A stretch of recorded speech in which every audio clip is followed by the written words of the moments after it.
බඩ සහ දියවැඩියාව. බඩ ඇත්තටම දියවැඩියාවට හේතුවක් වෙනවද?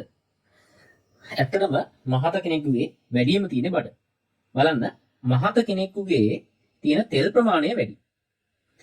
මේ තෙල් ඉන්සියුලින් වල ක්‍රියාකාරීත්වයට බාධා ඇති කරනවා. ඉන්සියුලින් කියන්නේ උදරයේ තියෙන ග්ලූකෝස් එහෙම නැත්නම් සීනි පාලනය කරන හෝමෝනය.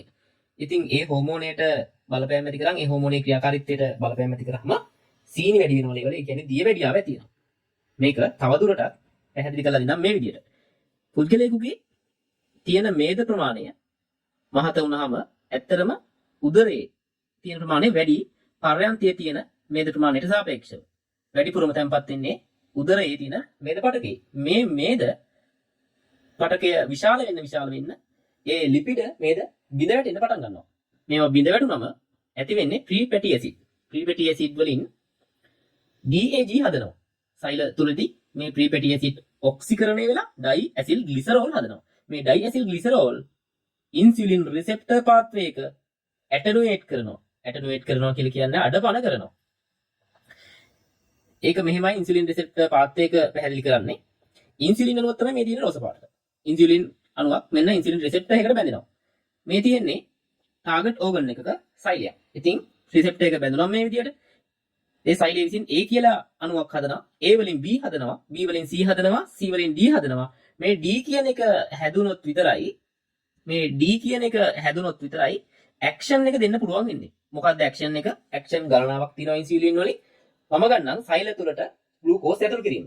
රුධිරයේ තියෙන ග්ලූකෝස් දේහ සෛල තුලට අක්මාවේ තියෙන සෛල වලට ඇතුළත් කරන්න තියෙන දොරවල් අරගෙන යතුරු තමයි ඉන්සියුලින් කියන්නේ. ඉතින් ඉන්සියුලින් බැඳුනට පස්සේ ඒ දොර ඇරලා දෙන්නේ මෙන්න මේ D කියන එක හැදුනොත්. රිසෙප්ටර් එකට බැඳෙනවා ඉන්සියුලින්. රිසෙප්ටර් එකෙන් A හදනවා සෛලය ඇතුලේ, B හදනවා, C හදනවා, D හදනවා. D වලින් ඉන්සියුලින් වල ක්‍රියාව කරලා දෙනවා කියන්නේ ග්ලූකෝස් වලට ඇතුළට එන්න දොරවල් ඇරලා දෙනවා. අන්න එහෙනම් මෙන්න මේ DAG වලින් කරන්නේ මේ රිසෙප්ටර් පාත්වේ එකේ තියෙන මෙන්න මේ වගේ සමහර කෙමිකල්ස් වලට පහර දෙනවා. ඒක හැදෙන්න දෙන්නේ නැහැ. එහෙම වුණාම ඉන්සියුලින් මෙතෙන්ට බැඳුනට ඇවිල්ලා ඉන්සියුලින් වලට හරියට ඇක්ෂන් එක දෙන්න බෑ. අන්න එහෙනම් සීනි පාලනය කරන්න බෑ. ග්ලූකෝස් පාලනය කරන්න බෑ. දියවැඩියාව කියන තත්ත්වය ඇති වෙනවා. දියවැඩියාව විශේෂයෙන් type 1 සහ type 2 කියලා ආකාර දෙකක් තියෙනවා. ප්‍රධාන ආකාර. එතකොට type 1 අය ඉන්නේ 10%ක් වගේ. හැබැයි type 2 අය 100ට 90ක් විතර ඉන්නවා. මේ 100ට 90න් 100ට 80ක් type 2 කියන ඩයබටිස්, type 2 කියන දියවැඩියාව තියෙන අයගෙන් 80%ක්ම මහතයි. එහෙනම් මහත කියන කාරණය දියවැඩියාවට ගොඩාක්ම බලපාන සාධකයක් කියලා හොඳින් තේරුම් ගන්න. මොනවා හරි මේක එහා දැනගන්න දෙයක් තියෙනවා නම් කමෙන්ට් එකක් දාන්න.